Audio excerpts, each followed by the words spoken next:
Switzerland ने ऐलान किया है कि वो 2025 में 8,500 वर्क वीज़ास देगा।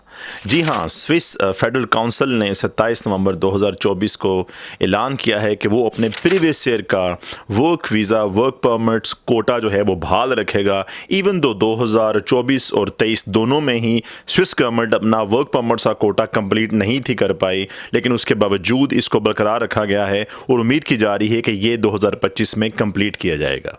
बिस्मिल्लाहिर्रहमानिर्रहीम, अल्लाहुम्मा सल्लि अला मुहम्मदिन व अला आलि मुहम्मद। शेयर करूंगा आपके साथ बहुत इंपॉर्टेंट न्यूज़ स्विट्ज़रलैंड से। जी हाँ, स्विस गवर्नमेंट ने ऐलान कर दिया है कि वो 2025 में 1 जनवरी से जो स्टार्ट होगा उनका साल इस कोटा स्ट्रीम के लिए, उसके लिए 8,500 वीज़ाज़ देगा। इसमें से 4,000 वीज़ाज़ रखे गए हैं शॉर्ट टर्म यानी एल परमिट्स के लिए, और बी परमिट जो कि लॉन्ग टर्म वीज़ाज़ होते हैं वो रखे गए हैं 4,500।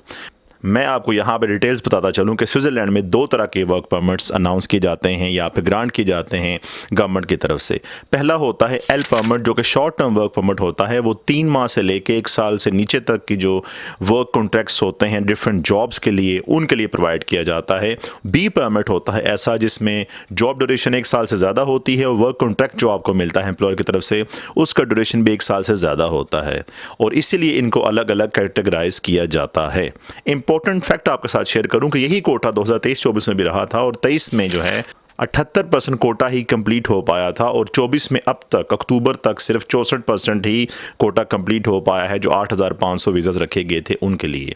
ये बहुत इंपॉर्टेंट फैक्टर है कि स्विट्ज़रलैंड में कम लोग वर्क परमिट अप्लाई करते हैं। शायद लोगों को सही से अंदाज़ा नहीं है, या फिर वर्क परमिट प्रोसेस जो है वो उनको डिफ़िकल्ट लगता है, चूँकि पहले जॉब तलाश करना एक मुश्किल अमर है। लेकिन उसके बावजूद जो कंपनीज़ हैं स्विट्ज़रलैंड में उनको बड़ी तादाद में इंटरनेशनल वर्कर्स की ज़रूरत होती है जो कि नॉन EU कंट्रीज से आते हैं। इसका अंदाज़ा आप इस बात से लगा लें कि जो नॉर्मल शोबाजात हैं दूसरी कंट्रीज़ में भी, जैसा कि इंजीनियर्स, टेक्नीशियंस, फिडुशरी जॉब्स, इसके अलावा information technology, medicine and pharmaceuticals, technical specialists, legal jobs, technical drafting job, इसके अलावा chemical and plastic processing jobs, metal and mechanical engineer job, इसके अलावा advertising, marketing, tourism, postal and telecommunications, food and luxury food manufacturing and processing, electrical engineer. इसके अलावा बाकी जितनी भी आप लोग जॉब्स देख रहे हैं अपनी स्क्रीन पे, इन सब के लिए ही ज़रूरत होती है स्विट्ज़रलैंड को बैरून मुल्क से वर्कर्स की। और इसके अलावा बात करता चलूँ कि कौन सी जो ऐसी हाईली पेड जॉब्स हैं स्विट्ज़रलैंड में जो कि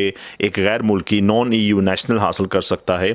IT और सॉफ्टवेयर की बात की जाए तो इससे रिलेटेड जितनी भी जॉब्स हैं उनमें salaries 80,000 Swiss francs annually salary रहती है। इंजीनियरिंग के लिए 1,12,500 स्विस फ्रांक्स, इसके अलावा अकाउंटिंग और फाइनेंस के लिए 86,000, ह्यूमन रिसोर्स मैनेजमेंट के लिए 1,03,000, हॉस्पिटैलिटी के लिए 96,000 उसमें भी सालाना स्विस फ्रांक तनहा रहती है। और इसके अलावा सेल्स एंड मार्केटिंग में 81,000, हेल्थ केयर में 80,000, स्टेम जॉब जो हैं साइंस टेक्नोलॉजी इंजीनियरिंग मैथमेटिक्स के लिए 82,000, टीचिंग के लिए 61,000 और नर्सिंग के लिए 69,000। ये तकरीबन सैलरी थ्रेश होल्ड है जो कि अमूमी तौर पर हम देखते हैं अगर कोई बंदा जॉब हासिल करता है डिफरेंट सेक्टर्स में स्विट्ज़रलैंड में तो उसको ये ऑप्शन मिल सकता है। वर्क परमिट का तरीकाकार यही है कि आपके पास एक क्वालिफाइड जॉब ऑफर, उससे रेलिवेंट वर्क एक्सपीरियंस और क्वालिफिकेशन होना ज़रूरी है। जो एल टाइप जॉब्स हैं एल परमिट के लिए, वहाँ पे जो है वो हाईली क्वालिफाइड जॉब्स या फिर हाईली क्वालिफाइड रिक्वायरमेंट्स नहीं हैं क्वालिफिकेशन की भी, वो शॉर्ट टर्म कॉन्ट्रैक्ट्स होते हैं, उसमें नॉर्मल स्किल्ड या फिर सेमी स्किल्ड वर्कर्स भी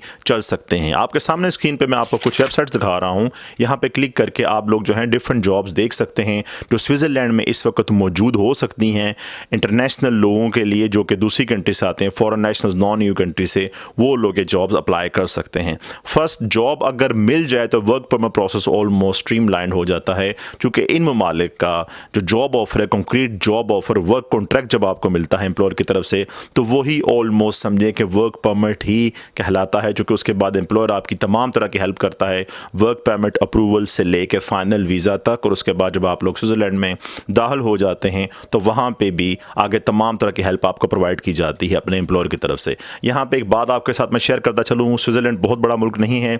26 इसकी कैंटन्स ज़रूर हैं, लेकिन इसकी आबादी सिर्फ 8 मिलियन है।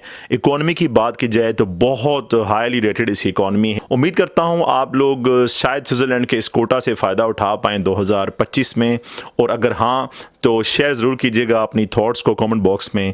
मैं मिलूँगा आपके साथ नेक्स्ट टाइम किसी नई इमिग्रेशन स्टोरी के साथ। तब तक अपना बहुत सा ख्याल रखें। अल्लाह हाफ़िज़।